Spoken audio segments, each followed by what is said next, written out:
welcome everybody to the series of Thriving Through the Decade of Disruption. I feel really pleased and honoured in some ways to welcome Yasmina Sultanbawa, who's an academic and associate professor at the University of Queensland, and a researcher and a good friend of mine. And I'm really looking forward to this conversation because Yasmina is a researcher who is doing such interesting work, not only from a technical point of view in terms of looking at as a food researcher, but she's spent a lot of time in the last few years really looking at Australian native indigenous foods, foods that come from the oldest culture we have on the planet, really, and the oldest continuous living culture. And Yasmina's been doing some work around a number of these indigenous foods and I guess exploring what is the value that these foods contain. Because there are lots of values, and you'll hear from Yasmina about some of those values, but we know that they have unique flavors, they have unique, aromas, unique characteristics, unique health benefits, but almost more interestingly, they have a really unique story behind them. And what Yasmina is doing, she's going to talk about some of the research she's been doing about how do we unlock some of that value. And Yasmina and I have been talking about this for a number of years around how do we unlock that value and how do we then share that value back with the traditional owners, the first peoples of this country. So look, it's going to be a really interesting conversation.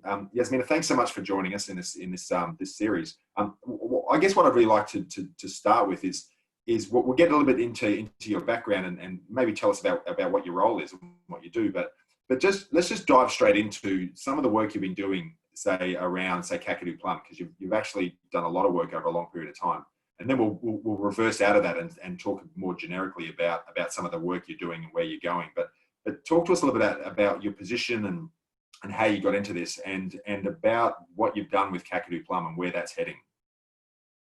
Thank you so much, Cameron, for that kind introduction. Yes, I've enjoyed working with you over the years, and yes, you are a friend, and thank you for giving me this opportunity. So before I start, I would like to acknowledge the traditional owners of the land on which the University of Queensland is situated, the Turrbal and Yagara people, and also all traditional owners in the past, present, and emerging.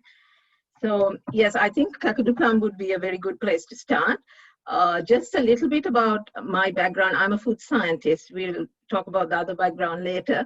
But the reason that we really went into research into doing the applied and fundamental research into Kakadu plum was an industry need, because there is a huge push by the consumers that they want to eat healthy foods, and they were very keen that we should get the chemical preservatives out of food production systems. So actually, it was the prawn industry who really approached us when I was working at the Department of Agriculture and Fisheries. And they wanted to know whether we could remove some of the chemical preservatives like metabisulfite out of the supply chain. And they wanted to retain the freshness of the prawn. And those were some of the criteria. And we looked at other plant extracts and realized that some of them could give a flavor that would mask the flavor of prawns. And Kakadu plum was fantastic that it had very high antioxidant properties, things like vitamin C and some of the phenolic compounds. And this could really replace the metabisulfites and also retain that freshness notes. So that's where we started. And then of course, the big question is, how can we get supply?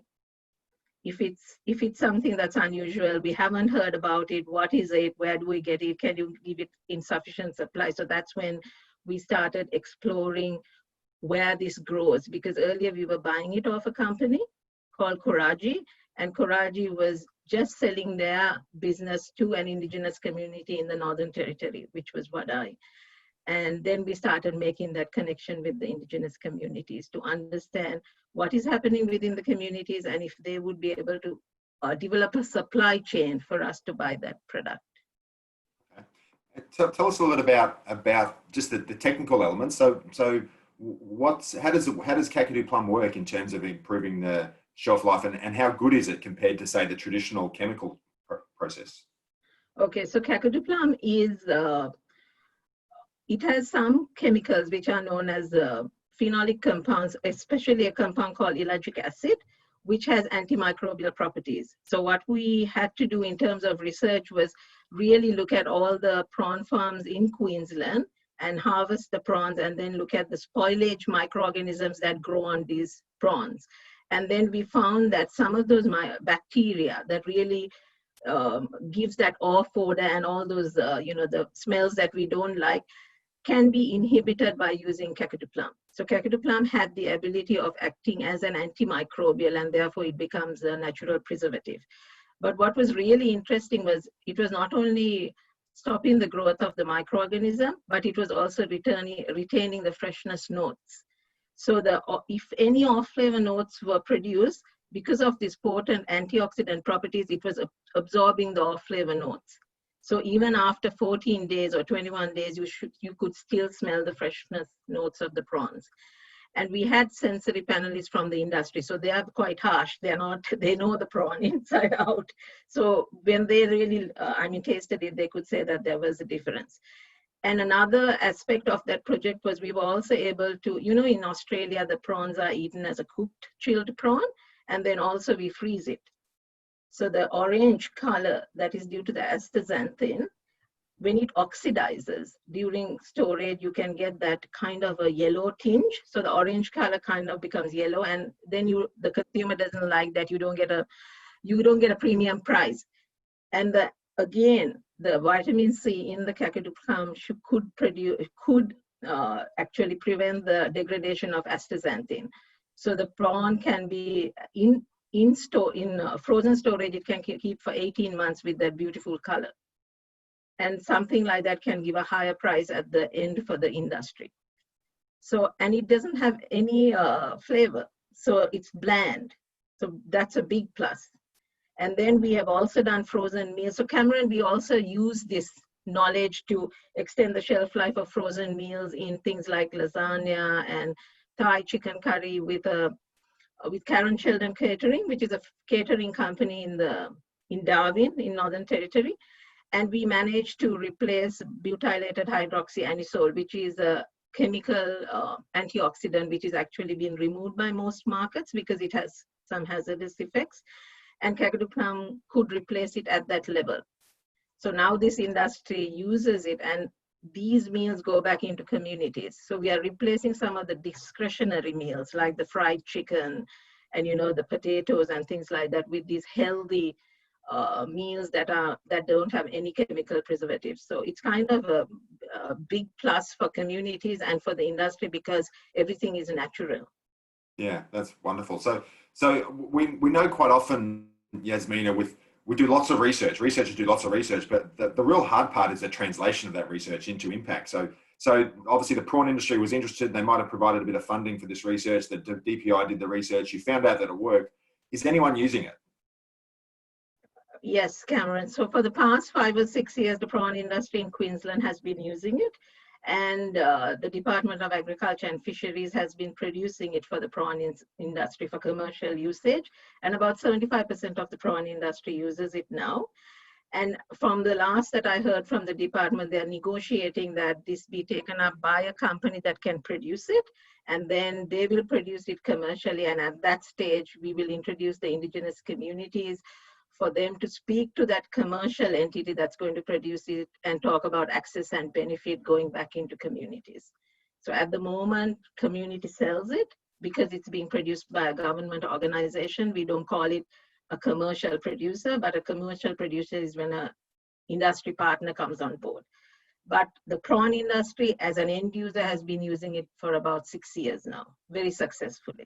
So I think that's a great achievement for researchers because we can see the impact and there's no metabisulfites being used. So that's awesome. So tell me a little bit about the community end of this, because this stuff is all bush harvested. There's no commercial production so much. So this is all bush harvested in tell us where it is and just talk to us a little bit about what this means for their local community and how do they go about it? How does it get harvested? And tell us about the supply chain a little bit and the community element. Okay, so for those who don't know, Kakadu plum is Terminalia ferdinandiana, and it grows across the Northern Territory, Northern Australia. So Northern Territory, Kimberleys, and a certain part of North Queensland.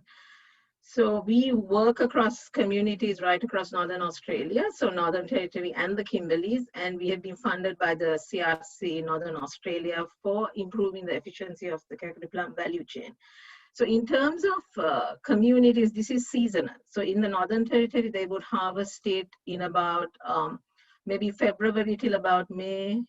And in the Kimberleys, they would start in about December and end by about February, March.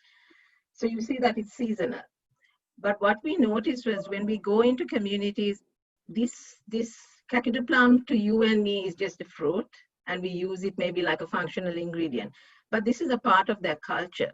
It means a lot to them. The value proposition of the value of the Kakadu plum is far more than a food. It is a part of them. You know, the way they care for country, the way they look after trees, the way they look after the land. It is like you are a part of that.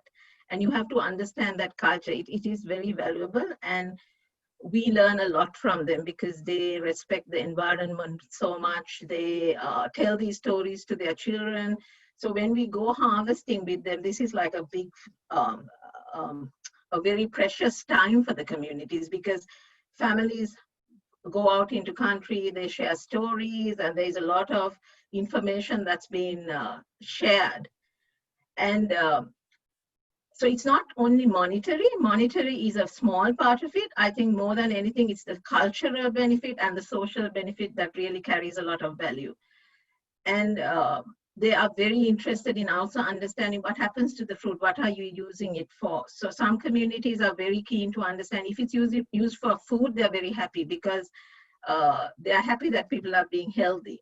But if you use it on a shampoo or something like that, some communities have said they're not very interested in their product going into that industry. So you need to have these deep discussions with them because they value this product so much. They want to know what's happening to the seed. You know, when we sell you the products, what's happening. So that part of it has to be really understood. But don't think of it as a small industry either, because they do produce tons of it. So last year in the Kimberleys, we had a community that works with us who harvested 11 tons. And the community bought a truck, and there were children who bought shoes. So everybody gets money out of it. It's not only the adults, because children also go out harvesting. So there's a lot of benefits coming to them as individuals, as a family, as a community. It is so much a part of their culture that they do it with a lot of happiness. So I think developing social enterprises in these communities is really, really good for remote people, remote communities that are looking for employment, and this employment generation with that cultural knowledge, taking that into account, and the social aspects is really important, and it is having some really good impact, Cameron. Yeah, that's awesome. And I think one thing that I love about this story is the why. You know, it sounds like an amazing, great functionality. You know, potentially you could produce enormous amounts of it. You know, ultimately maybe in 10 or 20 or 30 years time, and it could replace chemicals in lots of different environments. But so technically it's really interesting. But there seems to be, in what you've just reflected on, and when I've talked to you, that there's a why behind this, which is much more interesting than the what. So talk to us a little bit about how did you get into this, and how do you feel in terms of a researcher and connecting with this story? What's the personal reflection for you that keeps you motivated to doing this sort of work? Well, thank you for that question, Cameron. So as you know, I'm non-Indigenous, and I'm not an expert on Indigenous food. I'm just a researcher who goes into communities, and I just want to make create employment and give a fair opportunity to everybody. And I think this kind of thinking really started. I'm a migrant from Sri Lanka, so I've been in Australia for about 13 years. And when I was in Sri Lanka as well, I used to, even though I did a lot of applied science in the lab, my real joy came when I went and transferred that knowledge to fisheries communities in Sri Lanka. So I worked intensely with the fisheries communities, especially the women. And I know that really capacity building within women is really powerful, because the woman is the one who really sends the child to school, who, is really the core of the family unit. And by doing that, I realized that the power of education and capacity building and knowledge transfer is so important for societies to thrive. And when I had to migrate to Australia because of the war in Sri Lanka, that was a part of me that was, I thought I'll really miss that component of the work. And then when I came to Australia and I was working with the prawn industry, and then I suddenly was introduced to the indigenous community, and then I realized, oh, there's so much of things that I can do here from the experience that I have from Sri Lanka, because it's kind of a same story. These people they want to be in their country. They don't want to move out into the cities, but they want to give a comfortable life to their children. And they want to, educate them, but then be within that, in their comfort zone. And I thought there's a lot of experience that I can bring from Sri Lanka here. And that's how I started the work. And then what is unique about the work that we do in Australia here is that we are transferring that applied knowledge, which is fundamental in getting markets, because the scientific credibility of your research is very important for these products to reach markets, because these are not only in Australia, it's going to Europe, it will go to Japan.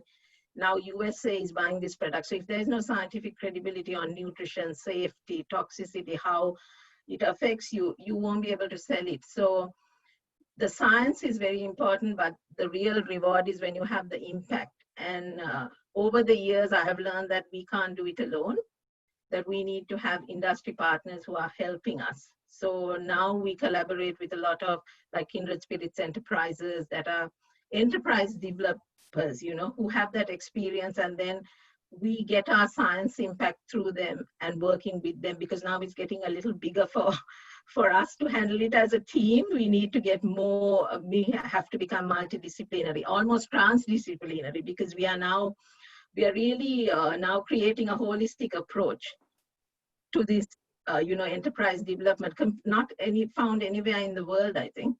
I think it's a first, and we are looked at as a model. Yeah, that's great. I've just got for any of you who are watching, feel free to ask a question. And Tabitha's just asked a question. She said, "Good afternoon, Yasmina. Thank you for your opportunity to soak up your wisdom and amazing achievements." I would definitely agree with that. I'm keen to hear about the process of co-creating with community, traditional landowners and elders, including any key opportunities and challenges regarding engagement, approval, and strategy. So how do you go about that co-creation or working in partnership with community, and how do you go through those I guess working through the logistics of actually making it happen, commercially? Yes. So we must be careful as researchers that when we go into these communities, especially the communities across Northern Australia, you need permits. So I cannot go into a communities unless I'm invited, and I only go by invitation. And the plant material, the genetic resource belongs to the community. So with that, there is traditional knowledge. So we need to understand that traditional knowledge has to be respected. And for them to invite you and for them to understand that you are there for the right reasons takes a lot of years. So sometimes I've been in contact with them for 5-6 years before I do any research work, because it's a whole consultation process. It's a little different to the way we think, Cameron. It's not, what shall I say? It's not instantaneous. It's not instant. You can't do anything quickly because it's not fair. Because if I talk about intellectual property, it might be something that they haven't even thought about. So they need time to reflect, to understand what it is. So it might take different ways of communication, so many consultation processes, so many visits, face-to-face visits, till they're really comfortable and understand that you are there for the right reasons. Once you have that in place, then you also must understand there is an ethics process. At UQ, there is government permits that you need to get. So I'll give you an example. So when we go to work on Kakadu plum, we need to get a permit from the Northern Territory government. We need to get parks and wildlife. We need to get a permit from Northern Land Council.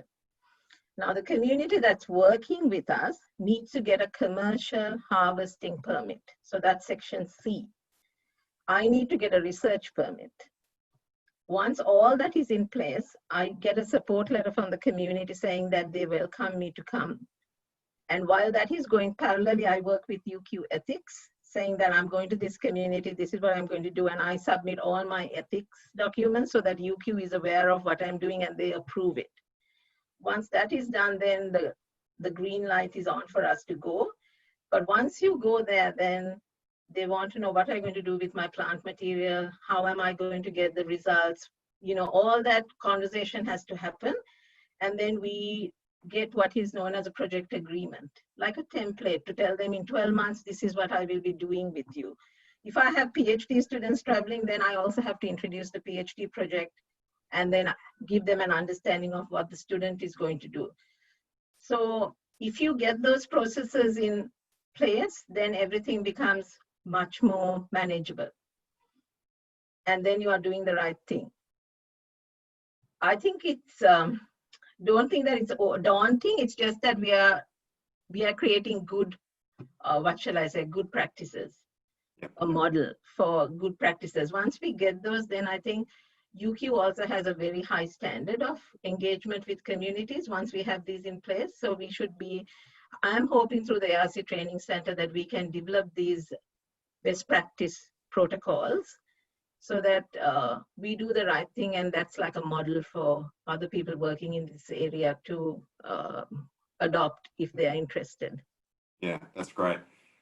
And so, Yasmina, you talked about the ARC Training Centre. So so you've obviously done a lot of this work for a long time, and it seems though the government has recognised some of this work, and you've been successful at getting some funding. So tell us a little bit about where you're going, you know, what the ARC Training Centre is about, what the intention of that is, because I know that there's not only a research element, but also a capacity building element.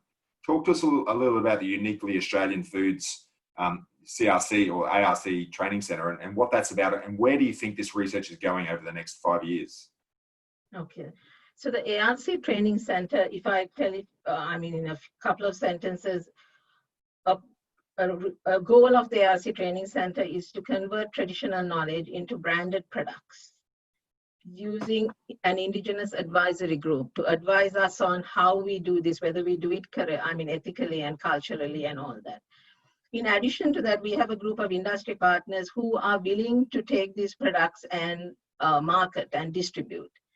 So in that process, we have a team. So you can understand this is a value chain that is dealing with traditional knowledge and then going into branded products. Now, you know that the skill sets to do this are quite different. So the uniqueness of the ARC Training Center is also the band of CIs that we have, the chief investigators. So we have people from the natural sciences, so the food scientists, the sensory scientists, and then we have chemical engineers. And then we have people from humanities. So we have people from the law faculty who's really supporting us with the intellectual property and the access and benefit sharing and all that. And then we have people from the social sciences. Professor Janine Baxter represents social sciences, who really, we're trying to look at impacts on livelihoods of communities. What does this development of social enterprises, what is the impact? How is it perceived? So all that is going to be looked at from a social angle. Professor Brad Sherman and Alison Fish will be looking at the intellectual property, and then Jason Stokes on the chemical engineering, and Mike and Heather, myself, Michael on the nutritional and the toxicity. And so the uniqueness of that is you have a multidisciplinary team. And as I told you, Cameron, our goal is that at the end of the project, we have a transdisciplinary approach, a very holistic approach to convert traditional knowledge to branded products, using an Indigenous advisory group and having all these protocols in place so that it is like hopefully a model for others to use as an example that we have done the right things and we have achieved this by respecting Indigenous knowledge and with integrity and working with them. It's a partnership. We co-design, and then also it is with, what shall I say?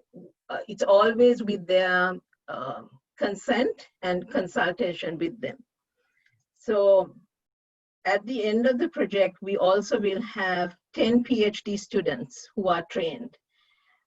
PhD students who are, I would like to call them industry-ready graduates.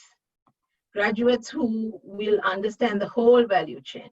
Graduates who will will be working with communities, people will be, they'll be working with industry, they'll be working with different stakeholders, they'll be exposed to different experiences. Graduates who might not want to follow the academic pathway, but who will want to do a different pathway. So with the world going in, you know what the situation is now, as you know, Cameron, we have to look at education in a completely different way. We need to develop these critical thinkers who will make a positive impact on society and who will be able to understand that their, their training should have that positive impact. So I just want them to understand that through the project, we want to make food more affordable. We want equity, we want equality. I have students from 15 countries working in my group. So we are culturally diverse. And sometimes we're known as the UN because when people come, it's like people from different countries. And even when communities come, they become very comfortable because everybody has a story to tell.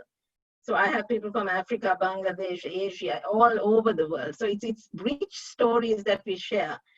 And I think that makes us very powerful. So I hope the center would also be an example of creating the next generation of our workforce, which is culturally diverse, which embraces multiculturalism, which respects language, which, where we are accepted. We spoke about Black Lives Matter, I think that is where when we give opportunity to people and there's equality in society and people feel respected and people feel valued, I think a lot of the social unrest will be addressed. And it can start at universities. We shouldn't be the ivory towers that people think, oh my God, this is the university. It should be open to people to come and work with researchers and, have that freedom to think of great ideas and changes that they can make. Yeah.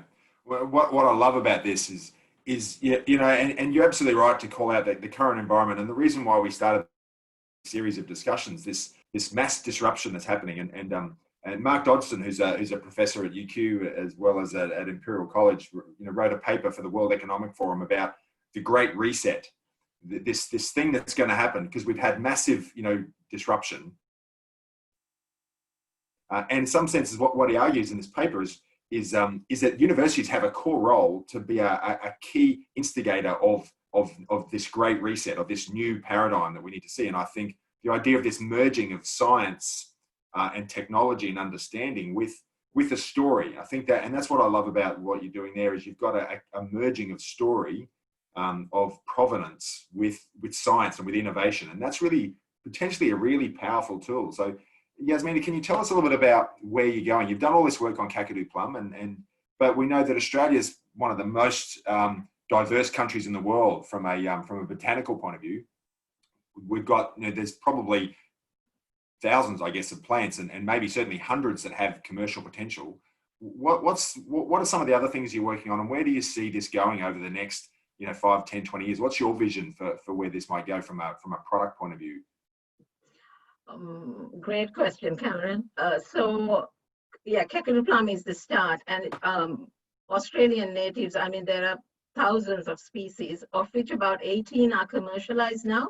So you can go up to an online, you can Google it and you can buy a lot of products like saltbush and Davidson plum or lemon myrtle, anise myrtle, banyan nut, you'll be able to buy these. So there is a group that has been prioritized, and there's some peak bodies like the Australian Native Food and Botanical, one of the peak bodies, they have identified these as priorities.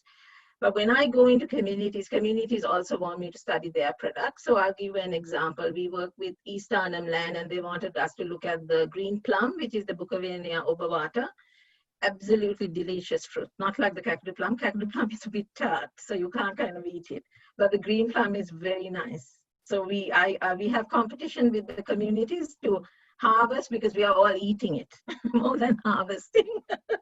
So it becomes a little bit of an issue, but we tested it and it has some of the highest folates in any fruit. So that's amazing. And the folate that is there is in a bioavailable form. So it's not like the synthetic folic acid that you take. It is bioavailable.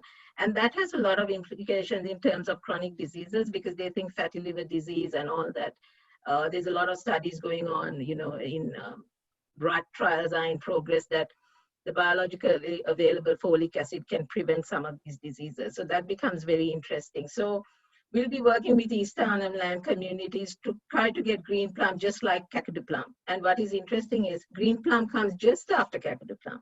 So in terms of developing a supply chain, that's a great thing because they will have, even though it's seasonal, they will have jobs throughout the year. So that's my goal. If we can get harvest things that are growing right in those 12 months and have a point of difference as to why that product is special, then we target those niche markets, but then also communities have jobs right throughout the year, jobs that they enjoy. I mean, you don't have to tell anybody go harvest, they'll just go harvesting because they love it. And it's natural. So that's my goal for communities in terms of really getting these products into right through the seasons. But then also this is wild harvested. And as you said, there could be an issue of quantities. How much can we get to the market? So then we have to brand it in a way that this becomes a very special product, a niche product that people are willing to give that price. So each must have a story, it must have authenticity, provenance, the value chain, quality, everything must be retained. But then what happens if somebody wants to cultivate? You know, the future could be that people want to do cultivation. Then what happens to communities that have social enterprises? So this is where the branding and the story becomes very important, that they will always have a market because people want to buy that story. And that's where we are trying to develop the value chain with the communities. And we also are very careful about the industry partners we pick because they must have the same value system and the values that we believe and the communities believe, so that that journey can be taken together with a lot of respect for each other and the cultures and all that. So the screening process for industry partners is also there for us because they need to understand that there's a cultural element and there's a lot of connection and value to these native products that we work with. So in addition to the green plum, there's Broadening plum and banya nuts, all the salt bush, the other terminalia species that are the herbal infusion. So there's a whole range of products that can be studied. So when we go into communities, we prioritize as to what we need to study. And look, I think what's really interesting here is this this story of getting the communities engaged. I mean, we know, look, as a white person in Australia, that there's such tension, in terms of this issue, that the first people have been displaced, and in some senses, I think governments have been trying to try and work out how to deal with this problem, and clearly maybe not having a lot of success. So it sounds to me like when you just mentioned, what I really loved about what you just mentioned is that we're providing potentially continuous activity, continuous employment, continuous income earning, which they love doing, as opposed to something that we think they should do. It's actually something that they want to do and helping them do that. So I love that. What do you think is that long-term, what's the long-term vision? Someone's asked the question, Andrew's asked this question around this long-term community outcomes. What do you think is the vision? If this works really well, if your project's been successful and we keep going for another 10 or 20 years, what do you see as that long-term vision for the community? And how is it going to change if we can actually get this right and actually do this at scale? So the long-term vision for the communities would be, it'll be it's even happening now, Cameron. It's community-led. The projects are community-led. We are just facilitators. We just go and they tell us this is what we are interested in, and then we facilitate that process. And I think there will be strong alliances formed in the future between communities where they will get together and develop supply chains that can really give large quantities to industry. So already it's happening. The Northern Kakadu Plum Alliance is one of the first supply chain alliances that has been formed, completely led by indigenous communities. In terms of capacity building, I hope that, as somebody said, I can mentor indigenous students that I work myself out of my job, so that the indigenous students will be taking positions at universities who are going to study bush foods. And this would be their own then. So it will be led by them, the science will be led by them, it will be them. And I think that would be my future in 10 to 15 years, that would be my vision. In addition to the communities, we also have academics and who take up these positions who are indigenous, and it'll be indigenous led.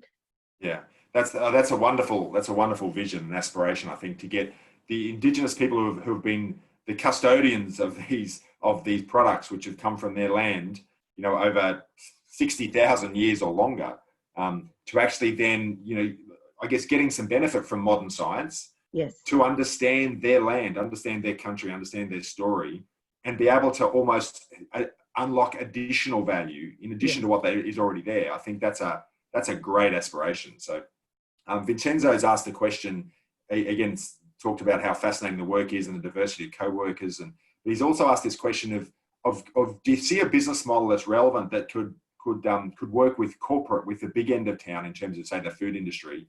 How do you see that playing out? Because some of the challenges are, if you wanted to have a product distributed like, a carbonated beverage going all around the world, I mean, we don't have it's not like sugar where we grow millions of tons of this stuff. How do you see that opportunity of actually linking in with large corporates and, say, the food industry? So I think at the moment, our target for the wild harvested product is niche markets. So branded products, by the story, that kind of concept. So we are not targeting commodity markets at the moment. But I think a time will come, maybe 10 years from now, where some communities might want to do agriculture, maybe plant a little more with an understanding of targeting some of those bigger markets. So this is something that has to be done with consultation with communities. At the moment, the communities that I'm working with are happy with the wild harvesting, and they want to, some of them want to supply to a larger supply chain. Some of them just want it for their own food consumption. So they say, we're just interested in feeding our communities at the moment. So you have to respect that. If a time comes where we do go into some kind of enrichment planting and grow more trees with indigenous consultation, that is when I think that kind of a larger company can come on board. But to me also, Cameron, I'm very interested in developing some disruptive business models, not the conventional ones that we are used to. So I keep challenging my students in the center, can you build something that is completely out, nothing like what exists now? Think just outside the box. Can we have a model where the indigenous communities really can demand the price and turn it upside down without the end industry user trying to tell us the price? Can we develop a model where the indigenous community is on the front seat saying, this is the price that we want because of this, our story, our branding, and the buying power of the consumer, because the consumer is very conscious about sustainability, about environmental, how they are being harvested. They're very conscious about all these things. I'm sure the consumer would like to give a premium price to products like that, where they know you've cared for the country and you haven't destroyed the soil and the land, Yeah. So can we be disruptive? That's what I'm saying. Yeah, and in a good way. and I love you using that word, because that's a word that is just so relevant right now. And I think in some senses, and as we were talking this morning with some of my students who are going to be working with Kindred Spirits Enterprises and your group in terms of trying to help to accelerate that identification of business models, because I think we do need to find a way to be able to extract as much value as we can and involve the communities that are involved in that. Because I think the value proposition of the foods themselves is pretty strong, but the value proposition of the story, I think, it's priceless, really, because there is no culture that's been continuously looking after something for 60,000 years, and these products are part of country in some senses. And I think that story, if we can work out how to unlock enough value from that story and do it in a sustainable way, that is potentially a game-changing model for First Peoples. And I'm so excited that you guys are leading that charge, and the University of Queensland is got a program like this. So Yasmina, I so appreciate the time you've given us today. It's been wonderful hearing about your story. All the comments we've had, people have loved that story, and I'm really looking forward to continuing to work with you as we work out how do we create brands, how do we create business models to be able to unlock the value here and make sure we build this, what is, I think, as you said, a really unique model of sharing across the value chain you know, a 60,000-year-old story. I think that's just wonderful. And if we can do something in a way that's not, it's not corrupting the opportunity, it's not, you know, pillaging the opportunity, you know, it's actually remedying that situation and trying to discover ways that we can return back to community. I think that would be a wonderful outcome. So thanks for the work that you do. Thanks for sharing your time with us. And for those of you that are watching, if I think Laura may put up a poll, she may not, fill out that poll. But look, really appreciate your time today, Yasmina, and wish you all the best in the research. And I'm looking forward to continuing to work with you. Thank you so much, Cameron. I look forward to working with you. There's a lot of work that we need to do. And thank you very much for spending your time with us, the audience, and happy to answer any questions, or you can contact us. There's a lot of work for us to do together. So thank you very much. Right. Thanks, Yasmina. All right. Thank you, everybody. All the best. Bye.